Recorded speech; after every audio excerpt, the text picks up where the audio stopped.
Sometimes we think that real men aren't made anymore, but in those years we were like nails, rusty but hammered into the ground so hard you couldn't pull them out. My name was Thomas Maddox, but here on the Verde Canyon frontier everyone knew me differently. Iron Tom, not because I was invulnerable. It's because if you're a sheriff in this land, you're going to have to be harder than steel, colder than a revolver at dawn.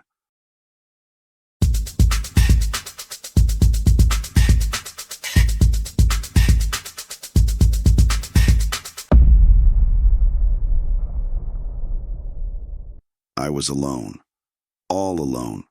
No family, no support, no illusions. Yes, I had a star on my chest, but it didn't give me power. It was more like it was just saying, if anyone should be the first measure, it's you. I wasn't looking for fame. I wasn't what kids wanted to be like. I wasn't a legend, and I certainly wasn't a hero. It's just that one day I had to choose, keep what's precious, or let it burn like everything else on this earth. Because sometimes in this life you have to make a defining choice. The case was in Red Ridge, a little spot on the map where even a mail stagecoach would pass by, not stopping if there was no shooting. Straight one street, straight as a rifle scope. Dusty, cracked, depicting an earth long ago tired of holding the city up. On one side is the Tired Coyote Saloon. The whiskey there was stronger than water, literally, because if you drank water, you risked 3 days in the latrine. And if you drank whiskey, you just fell under the table. And that was it. No agony. A little farther on is the church. White, shabby, with a bell that hadn't rung since the preacher died. People went there not to pray. But remember that fear is also faith. Next to the station. One door, one desk, one bunk, and I'm the sheriff, the judge, and if necessary, the executioner. And on the outskirts of town is the Jones farm. An old stubborn man with a wife and 2 sons. His chickens were louder than his words, and his wife was louder than anyone in the neighborhood. So much for Red Ridge. Not a town, a handful of beans, squeezed between rocks and bullets. But for us, it was home. Before Red Ridge, I wore a uniform, blue Union cavalry. I was 19.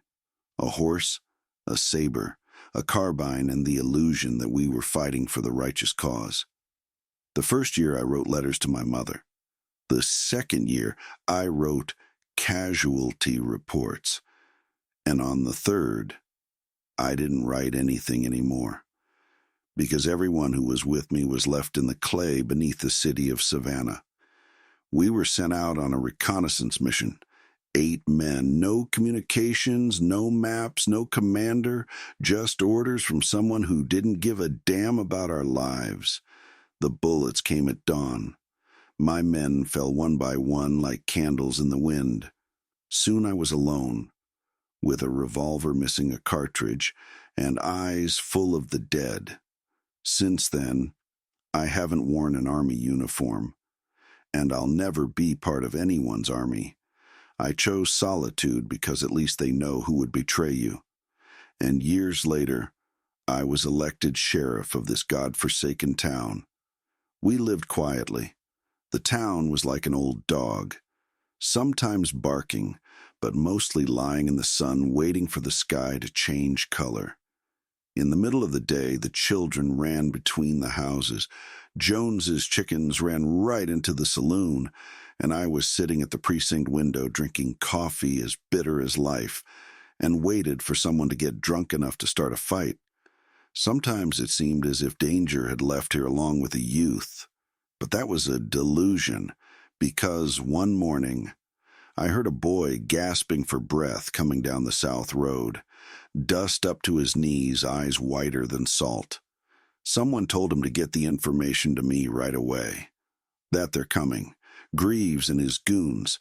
They burned down La Puente. They got Jones. They're getting close. They came, as always, not by law, but by blood. Jack Greaves's gang. 7 devils on horses the color of ashes, each with a head for which they offered 100, together like locusts with rifles.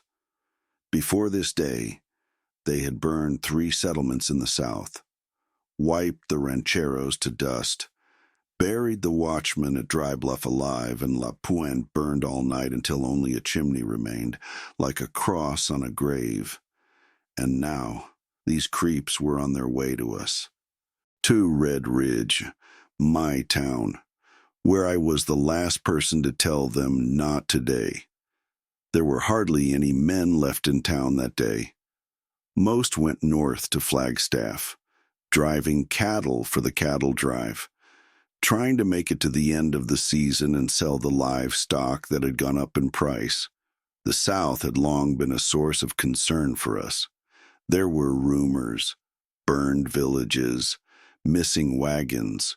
There was talk of a new one, burning settlements to the ground, leaving no survivors. I knew it was Greaves, didn't even ask. He's the only one who'd be mean enough to burn down houses at night and shoot people in the backs of people who save children. That's why the caravan went north. I personally insisted, because if they'd gone south, they would have come back in crates if they came back at all. In the end, it was just us in town.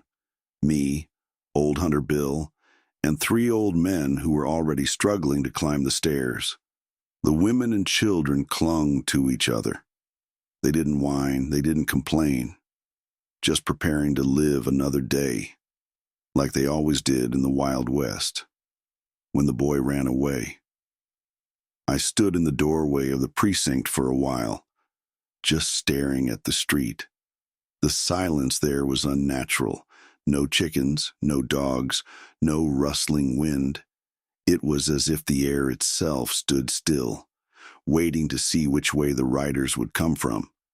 I closed the station door, carefully as if fate itself lurked behind it. I put the deadbolt back, not to hide, but to collect my thoughts, and my mind began to count down. I sat down at my desk, a simple wooden box with scorched edges. There's a star, an old map of the county, and a list of to-dos and a list of things I'll never be able to close. I wiped the dust off my face. The Arizona heat was sticking to my skin, but it wasn't burning from the inside out. I knew there would be no help. The North was far away. The telegraph didn't work in the East. The East is the people in the offices. They send papers, and we keep order with gunpowder and blood. I looked at the street, empty, fragile, and I said to myself, if I don't get up, everything will fall apart. Fear dictates to run. Fear whispers, hide, wait it out, let someone else. But on the border of law and chaos, there is no other. There is only you, because fear is what burned down the settlements before us. Fear told us to retreat. Fear dictated hiding. Fear that walks ahead of the gang like the wind before the storm. I had no choice. If not me, then who? Sheriff is not the Star-Spangled Banner. It's a step forward when everyone wants to step back. I'm not a hero. I just stayed, because I had to. When it all became clear inside, I got up, took my keys, and went outside. Dust, gray and fine, clung to my boots. The sun was slipping toward the horizon, and for the first time in a long time, I heard the silence ringing more than any gunshot. We had to act fast. I rounded up the wagons behind the saloon. Old, creaky, bent over. But a tree is a tree, and if you put it right, it can stop a horse. Pulled water barrels, crates of grain, old doors from an abandoned barn. It all came in handy. I wasn't building a fortress. I was just blocking access to the city. Took the rifle out of the precinct, checked the ammo. There wasn't much. 6 in the belt, 15 in the box. 1 revolver, an old one. Knew the feel of it better than I knew my own face. I strung the signal ropes between the houses. Simple mechanism, old wire, scraps of cord, and church doorbells. If someone decides to come in from the side, they'll let us know. Children, women, old people who helped me a lot, by the way, I sent them all to a mine, an abandoned mine 2 miles outside of town. Deep, old, safe. If everything had gone to hell, they could have lived there for a couple days. Maybe someone would have survived. But I didn't know that for sure. Later, Bill came up to the station. I didn't call him. He just showed up. An old man smelling of tobacco and gun oil, eyes like ice, holding the gun like a young man. Not a word, just a nod. We sat against the wall, had a drink each. Not like the last time. Not like before a battle. Just like people who knew there would be mourning, but not for everyone. I thought at the time, maybe I won't make it. Maybe a day from now I'll just be a name in my memories. But if this city stands, I won't be in vain. The sun is gone.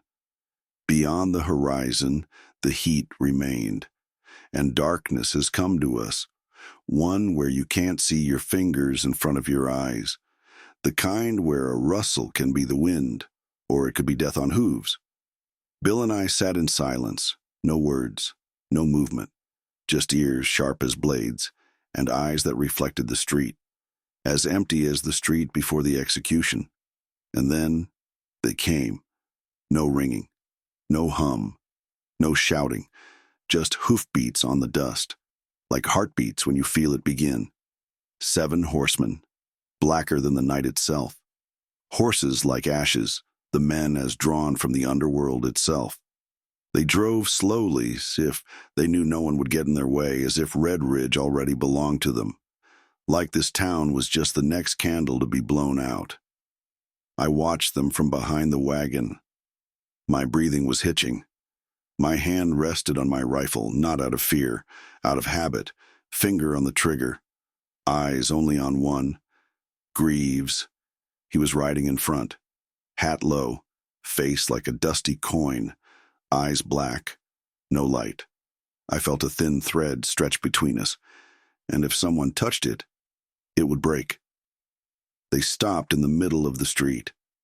In complete silence, one of them dismounted, stepped toward the lot. It was my signal.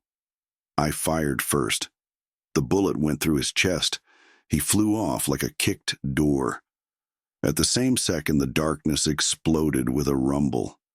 The rifle in my hand shook from the recoil. Gunpowder ate my nose. My ears ached. Bill fired overhead, short, accurate. One went down. The other one roared and rushed at the sound. But the rope worked. The bells jingled, and then another shot. Silence. Greaves wasn't expecting it. He thought it was empty, that everyone here was dead or hiding. But we stood, and we struck first. The whole firefight lasted less than 10 minutes, but in those minutes is a lifetime. When everything went quiet, the street was like the aftermath of a thunderstorm. Smoke, ashes, blood in the dust. 5 of his men were lying where Jones's chickens used to roam. One of them, wounded, was crawling away. I didn't shoot. Let him tell the others that Red Ridge is not a candle. It's a powder magazine. Greaves, gone in the dark. But now I knew he was wounded, and he would be my target. I didn't wait for morning. I didn't count the bullets. I didn't search the dead. Greaves was hurt. I saw him grab his side, staggered from his saddle, and disappeared into the darkness. If I gave him an hour, he disappeared like smoke after a gunshot. And then he came back to another town. I saddled the horse, and I went straight after him. The trail headed southwest, along a dry stream among rocks and thorns where the canyon shrinks, and the night seems deeper than it should. The sky was moonless, Only the stars were cold, indifferent, and one silhouette ahead, a dark blur against an even darker rock. Sometimes I could hear his horse's hooves clinging to a rock. He was close, but no closer than death. I galloped after him without tiring, without a word, with a revolver in my hand, as the last argument in an argument that no one listens to anymore. For a minute, I thought I'd lost track of him. Rocks, blood, sand, it all blended into one. But then I found a scrap of cloth caught in a dry bush, and onward again. An hour later, maybe two, I saw him slip off the horse. He was exhausted. She was gone, and he stayed, lying by the slope, hands in the dust, head raised like an animal that still wants to bite, but can't.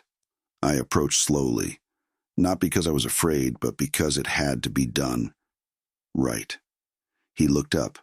He said, "You're coming to me like death." Iron Tom. I didn't answer.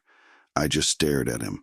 The one who burned families, who slaughtered villages, who thought fear was power. He was dying, slowly, painfully, not from a bullet, because for the first time he was not the hunter, but a target. I didn't finish him off. He didn't deserve a bullet. Let him die with the fact that for the first time someone came for him. Soon he stopped making even a sound. I turned around and walked away. Not because I forgave you. It's because I'm a sheriff, not a butcher. I walked back in silence. The horse walked slowly, as if he knew there was no hurry. Greaves was left behind. His breath, his eyes, his end. Up ahead, Red Ridge, my town, my guilt, my right to remain human. By dawn I could see the houses. Smoke was rising over the stoves. The first smoke in 2 days that didn't smell of death. People were coming out of the mine. Cautiously at first, then bolder. Women held children's hands, old men wrapped in their cloaks, and one of the boys pointed his finger at me like I was a ghost. No one was yelling. No one ran. No one asked if Greaves was alive. They knew. Martha, the blacksmith's widow, handed me a cup of water. I drank it, not because I wanted to, but because it was a sign. It was over. I walked down the street, past the same houses, the same dust, the same saloon. But the city was different. Not because Greaves died. It's because we stood our ground. I took the star off. I put it on the desk at the station, next to the rifle, and I just sat on the porch. I'm not a hero. I'm not a savior. I just stayed when others would have left. And if another shadow comes tomorrow, another gang, another bad night, I'll get up again, even if no one gets up with me. Because in this city, in this land, on the border of light and dust, someone has to be the last line, and let them forget me.